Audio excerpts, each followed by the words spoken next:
What finally got you sort of Into the actor's studio? off your ass, as it were, and What got me off my ass is I was attending a woman's class who was out of the actor's studio. She taught privately, right? Sandra Seacat? Yeah. And she had me do, for a year I sat in the class and I never got up. She one time told me, years later, she said to me, she said because I didn't get up for a year, she thought maybe I was a little retarded or something. Yeah. But I was just terrified to get up. I see all these guys getting up and doing all these fucking scenes and crying like babies. Yeah. All this fucking emoting. And where I came from, you're not supposed to show anything. Yeah.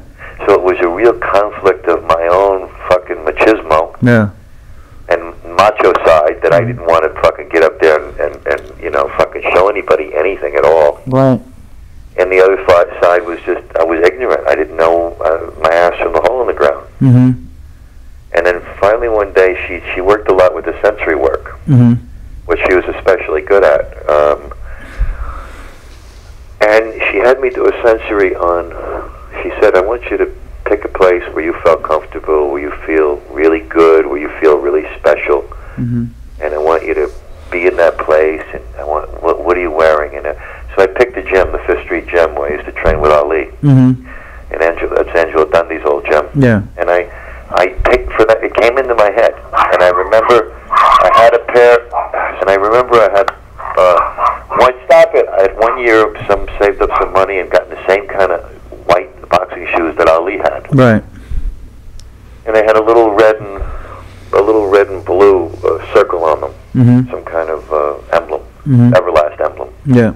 And I remember doing the sensory on that, and it started feeling all these feelings because I felt so guilty about, like the year was up. I was supposed to go back and try to fight again. And I felt so guilty and so ashamed of myself for quitting. Right. Yes, I was supposed to take a year off, but I took more than a year off. Right. So there was a lot of different feelings I had about that. Yeah.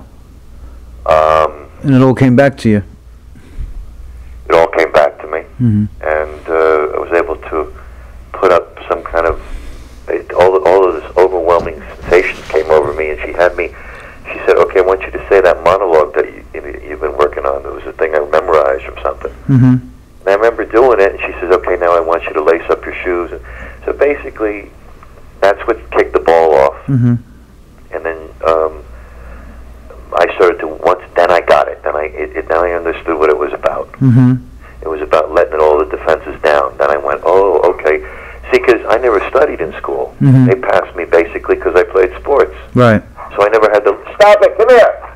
So I never had to learn anything at all. I mean, math, I could do basic math. I could spell what I had to spell. Right.